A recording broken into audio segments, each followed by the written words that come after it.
अच्छा, आगे बढ़ते हैं। हम इनलार्जमेंट कर रहे थे ट्रांसफॉर्मेशन चैप्टर में। ठीक है। तो अब हम बात करते हैं सेकंड केस की हमारे। ठीक है। वो क्या है भाई कि अगर सेंटर ऑफ इनलार्जमेंट जो है ना, if the centre of enlargement is not origin. ठीक है। Is not origin. ठीक है। अब हम इसकी बात कर लेते हैं। ठीक है। तो देखो, अगर आपके पास इनलार्जमेंट में सेंटर ऑफ इनलार्जमेंट ओरिजिन ना हो ना, तो फिर आप क्या करोगे? फिर आप फॉर्मूला अप्लाई करोगे, ये वाला, कि object distance from centre of enlargement, from centre of enlargement multiplied by enlargement factor is equal to image distance from centre of enlargement. ठीक है। अब क्या मतलब है इस फॉर्मूले का? इसको समझाने के लिए will have to study a question first. ठीक है। तो अब ये सवाल देखो, इसमें आपसे कह रहा है कि vertices of triangle A B C जो है, वो है A3,2, B5,2, C4,4। ठीक है। इस mapped on to triangle PQR। Enlargement factor है 2 आपके पास, और सेंटर ऑफ इनलार्जमेंट क्या है? 2,1। अब देखो, यहाँ पे सेंटर क्या है? बजाय ओरिजिन के, मतलब बजाय 0,0 के, क्या है? 2,1। ठीक है। तो हम इस केस में अप्लाई करेंगे फॉर्मूला जो अभी पढ़ा है हमने, कि object distance from centre multiplied by enlargement factor is equal to image distance from the centre of enlargement. ठीक है। तो पहले हम क्या करते हैं, पहले हम ड्रॉ कर लेते हैं ट्राइंगल ABC। कोऑर्डिनेट्स गिवन है। तो ए है 3,2, 3,2, ये रहा ए। और बी क्या है? 5,2, 5,2, ये रहा बी। और सी क्या है? 4,4, तो ये रहा सी आपके पास। ठीक है। तो ये रहा ट्राइंगल ABC। सही है। अब इमेज PQR बनाने के लिए आप क्या करोगे? फॉर्मूला अप्लाई करोगे भाई। Object distance multiplied by enlargement factor is equal to image distance. ठीक है। अब मुझे बताओ, हमारे पास सेंटर ऑफ इनलार्जमेंट क्या है? 2,1। मतलब ये है हमारे पास सेंटर ऑफ इनलार्जमेंट। ठीक है। 2,1। सही है। तो अब देखो, ऑब्जेक्ट डिस्टेंस का क्या मतलब है? ऑब्जेक्ट डिस्टेंस का मतलब है कि हम बेसिकली इस ऑब्जेक्ट ABC के हर कोऑर्डिनेट का डिस्टेंस निकालेंगे फ्रॉम सेंटर ऑफ इनलार्जमेंट। ठीक है। तो अगर लेट से मैं बात करता हूँ ए की, तो ए का डिस्टेंस क्या है फ्रॉम सेंटर? तो हम काउंट करेंगे भाई।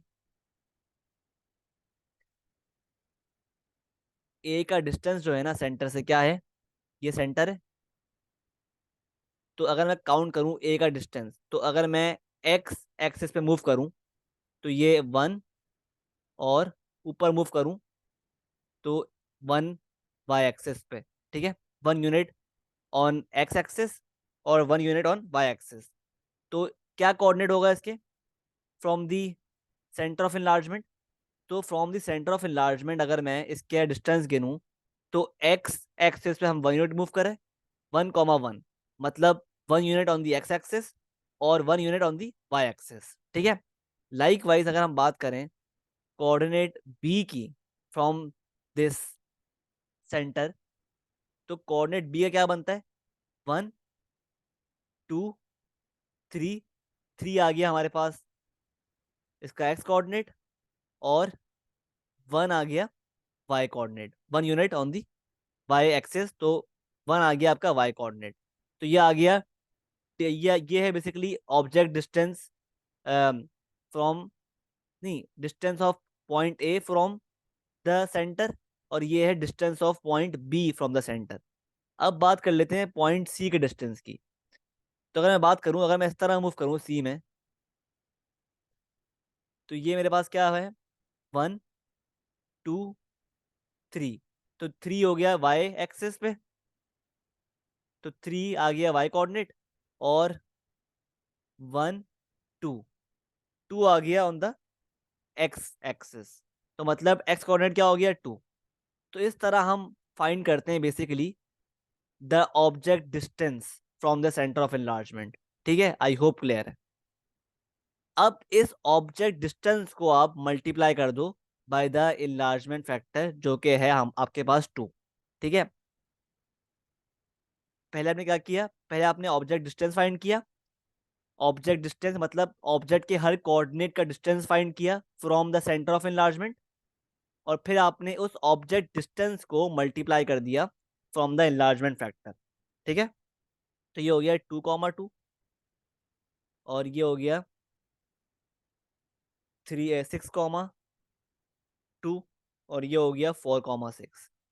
अब ये जो आया है ना, ये जो कोऑर्डिनेट आया है, ये आपके पास बेसिकली ऑब्जेक्ट इमेज के कोऑर्डिनेट्स नहीं है।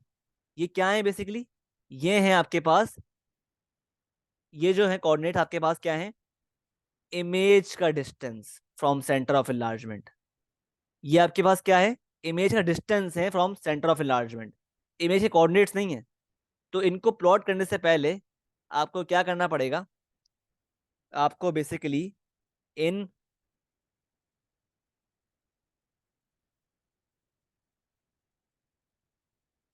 आपको बेसिकली क्या करना पड़ेगा, इन कोऑर्डिनेट्स को ना सेंटर ऑफ एनलार्जमेंट में यानी 2 1 में ऐड करना पड़ेगा। सही है, किस तरह करोगे ऐड, तो लेट से मेरे पास ये कोऑर्डिनेट्स हैं 2 2, तो इसमें क्या करूंगा मैं ऐड, इसमें मैं ऐड करूंगा सेंटर ऑफ एनलार्जमेंट, क्या है 2 1। तो अब मेरे पास जो कोऑर्डिनेट्स आएंगे ना, वो आएंगे इमेज के कोऑर्डिनेट्स। क्या आ रहे, 4 3। ये आ गया पहला कोऑर्डिनेट ऑफ द इमेज, और सेम काम मैं करूंगा विद द अदर 2 कोऑर्डिनेट्स। जैसे 6 2 है, तो इसमें भी ऐड कर दिया 2 1। क्या हो जाएगा ये, 8 3। ये आ गया सेकंड कोऑर्डिनेट। और थर्ड कोऑर्डिनेट क्या था, थर्ड वो क्या था, इमेज डिस्टेंस 4 6 ना, तो इसमें भी आपने ऐड कर दिया 2 1। अब क्या आ गया, 6 7।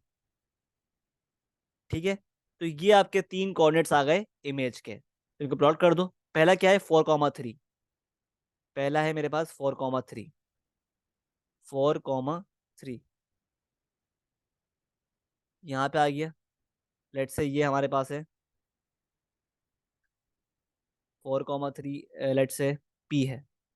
ठीक है, और सेकंड कोऑर्डिनेट क्या है, 8 3।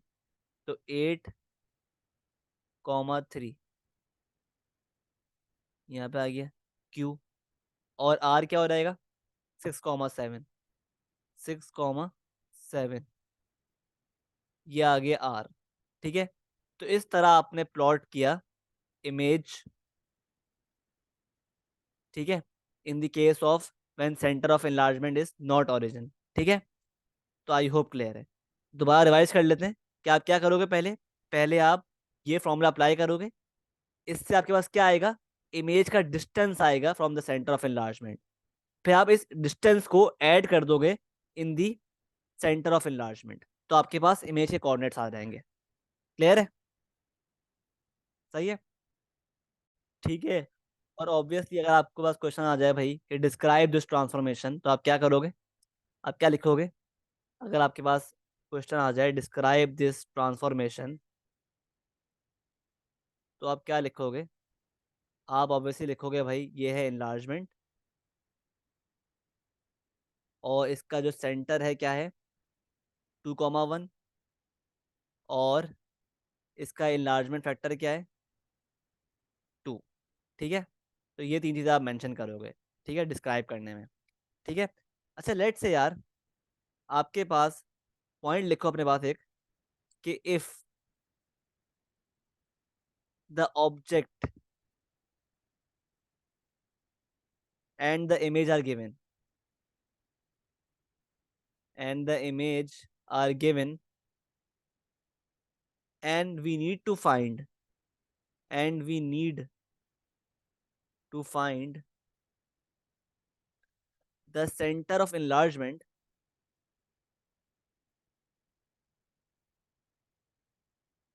ठीक है, मतलब कह रहा है कि अगर आपको लेट से ऑब्जेक्ट और इमेज दिया हुआ हो और सेंटर ऑफ enlargement निकालना हो फ्रॉम दैट इंफॉर्मेशन, तो आप क्या करोगे? Then to find it we will first join the corresponding object join the corresponding object with the image with the image and the point where all lines joining object and image meet will be the center of enlargement। ठीक है, मतलब क्या बोल रहा है यार, late से आपको एक ग्राफ पे उसने क्वेश्चन में आपके पास दो ऑब्जेक्ट्स बना के दे दिए इस तरह, ये ऑब्जेक्ट है और ये उसका इमेज है, लेट से आफ्टर इनलार्जमेंट।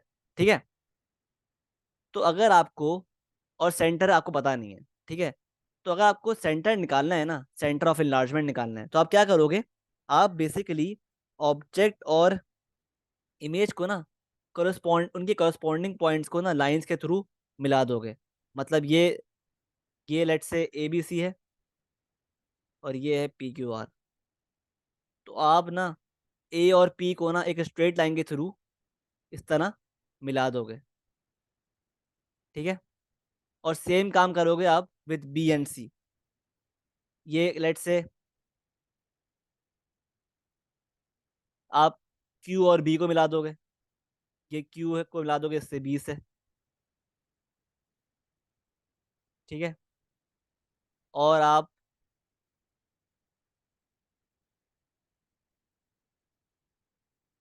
सेम काम करोगे with C and R, R को मिला दोगे विद सी।